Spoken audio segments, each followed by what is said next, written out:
नर्मदे घर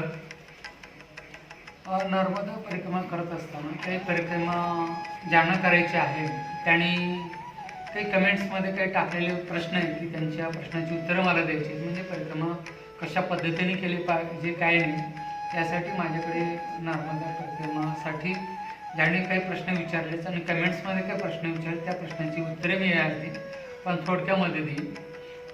तर परिक्रमा काय करायची असं म्हणून काही भक्तांनी विचारलेलं आहे.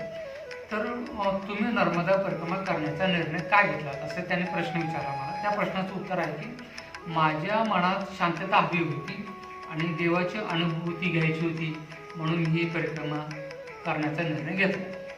आता दुसऱ्या कमेंट्सनं असं म्हटलेलं आहे की परिक्रमेने काय बदल झाले.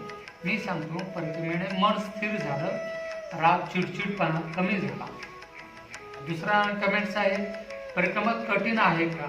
हां, परिक्रमा कठीण आहे, हो मी मानतो परिक्रमा कठीण आहे, पण माता नर्मदा अशी शक्ती देते की ती कठीण असणारी देखील परिक्रमा सोपी होते. आता नंतरच्या कमेंट्समध्ये त्यांनी विचारले की यात्रा कशी वाटते. ती यात्रा फार खूप सुंदर वाटते. जसं आपण शरीराने चालत राहू पण शक्ती आतून मिळते. आपल्याला वाटतं कठीण आहे आणि मग कशी करायची. म्हणजे सर्व आपल्याला जेव्हा परिक्रमेमध्ये आपण येऊ तेव्हा सर्व गोष्टी यात्रेमध्ये सर्व परिक्रमेमध्ये हळूहळू होऊन जातात. मग काही जणांचं असं म्हणणं आहे की आध्यात्मिकदृष्ट्या काय अनुभवतात. एक अदृश्य शक्तीने साथ दिल्याचा अनुभव आहे आणि इकडे एवढे अनुभव आहेत की आध्यात्मिकमध्ये सापडतात की आपण कल्पना देखील त्याची करू शकत नाही. मग काही कमेंट्समध्ये असं म्हणलं की भीती वाटत होती का. हां ठीक आहे, पहिल्या दिवशी काही भीती वाटते, त्याच्या अगोदरही काही भीती वाटते घरी असताना देखील की परिक्रमा करताना आपल्याला काही अडचणी येतील का किंवा रस्त्यामध्ये काय आपल्याला त्रास तर होणार आहे ना अशी भीती वाटायची. पण नंतर हळूहळू ती कमी झाली. मग परिक्रमा जीवनात काय शिकवते.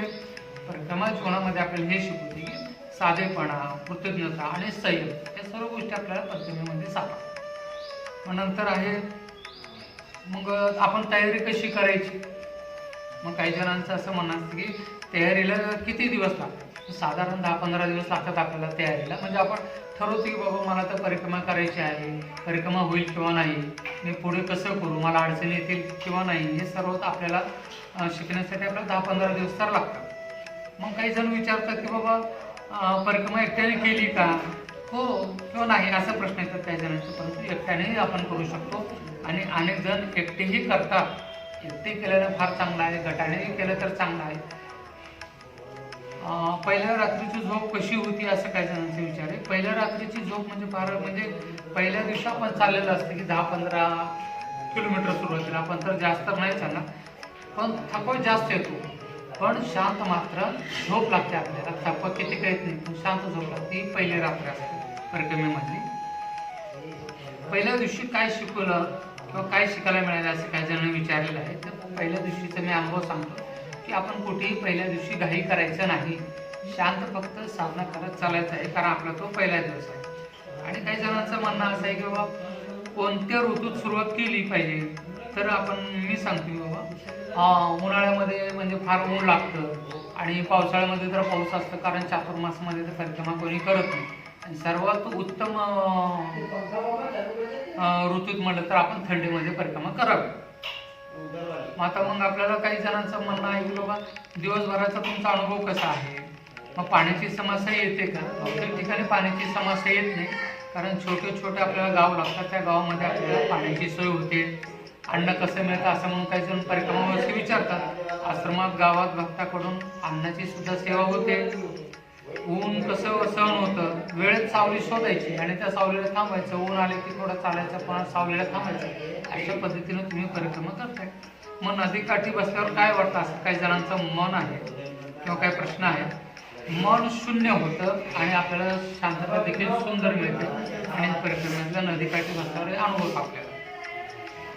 रात्री कसं वाटतं. पाण्याचा मंद आवाज खूप दिलासा देणार असतो. मयेचा जो शांत आवाज आहे, हळूच जी मैया वाहते त्याचा आवाज आपल्या कानावरती पडतो आहे. आणि काही जणांचं असं म्हणणं आहे की आश्रम गावातील अनुभव काय आहे. आश्रमात कशी व्यवस्था मिळते. आश्रमात साधी व्यवस्था असते पण ती व्यवस्था पवित्र असते. आता कुठे लोकांनी जास्त प्रेम दिले का असं काही जणांचा प्रश्न आहे. आदिवासी आणि लहान जे गावं राहतात आपल्याला तिथं फार प्रेम दिलं जातं आणि त्यांनी परिक्रमावासीनं साक्षात मैया आहे आणि ही मैया माझ्या घरी माझ्या आश्रमात आली आहे म्हणून त्यांनी अशा पद्धतीने सेवा करतात की ती नर्मदा मैया आहे म्हणून. काही जणांचं म्हणणं असं आहे की लोक तुमच्याशी कसे बोलतात, लोक किंवा ते भक्त असं बोलतात की देव पाहिल्यासारखं त्यांना असं वाटतं आणि म्हणून ते नर्मदा मैयाच्या तटाला परिक्रमा करणाऱ्यांना त्यांनी साक्षात मैया आणि देव असं वाटतं त्यांना आणि म्हणून त्यांनी देव पाहिल्यासारखं आदर करतात आपल्याला. ते आपण म्हणून मनातील भावना व अध्यात्म कसे आहे. कधी डोळ्यात पाणी आलं का, डोळ्यात पाणी आलं ना, हो नदीकाठावर बसताना माझ्या डोळ्यातून पाणी आलं की कारण ही परिक्रमा एवढी कठीण असताना देखील मैया कशी स्तुती करून घेतली त्याच्यामुळे माझ्या डोळ्यामध्ये पाणी आलं. सर्वात मोठा भावनिक क्षण तुम्हाला सांगतो मी जे अंगावर रोमांच येणारा की दिवसभर परिक्रमा झाल्यानंतर जेव्हा मी संध्याकाळी थांबतो ज्या आश्रमवरती किंवा मंदिरावरती तीर्थस्थळ असेल तिथे तेव्हा ज्या मंदिराच्या मध्ये जेव्हा आरती चालू असते तेव्हा त्या आरती जेव्हा मी थांबलेला असतो माझ्या कानावर काही अक्षर पडलेले असतात तेव्हा माझ्या अंगावर रोमांच असे शारे आलेले असतात. कधी वाटले की नदी बोलते का असं लोकांना वाटतं की परिक्रमा भक्तांना वाटतं, तर अनेक वेळा वाटलं मला. त्रास होत असताना काय करता असं त्यांचं म्हणणं आहे की त्रास होताना काही अडचण नाही, त्रास होताना फक्त नर्मदे हर हा जप आपल्याला करायचा म्हणजे आपला त्रास नाही होतो.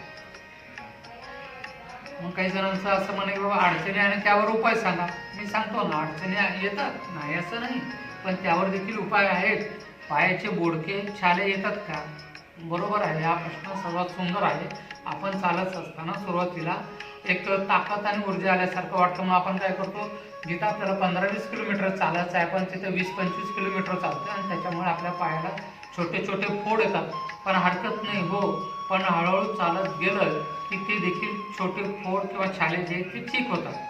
पोटाची समस्या येते का, येत नाही अजिबात पोटाची समस्या, कारण इकडचे जे भोजन आहे ते सात्विक अन्न आहे म्हणून ते आपल्याला पोटाला त्रास होत नाही.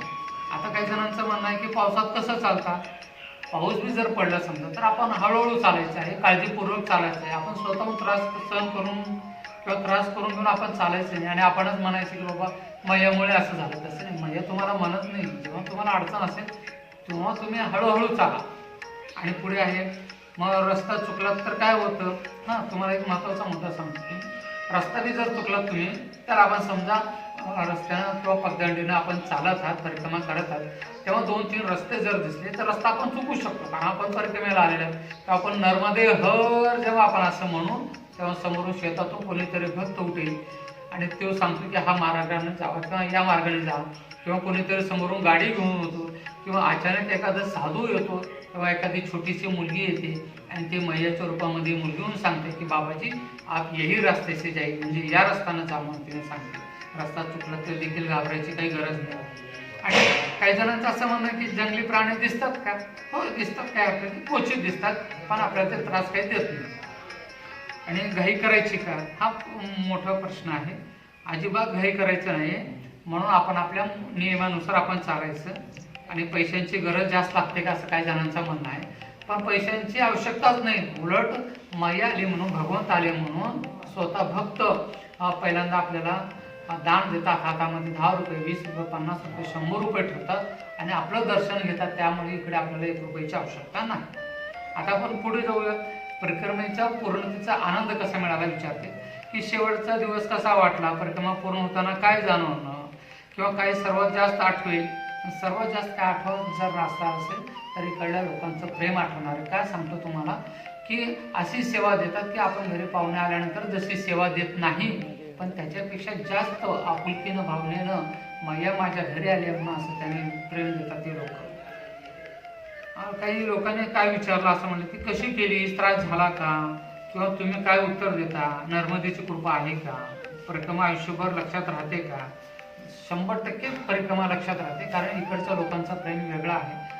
आणि पुन्हा कराल का असं विचारतात. हो पुन्हा जरूर करणार परिक्रमा, कारण परिक्रमेचा आनंद वेगळा आहे, इकडची शक्ती वेगळी आहे, इकडची साधना वेगळी आहे, इकडं नर्मदा मैयाचं दर्शन वेगळं आहे, म्हणून ही परिक्रमा पुन्हा करणार.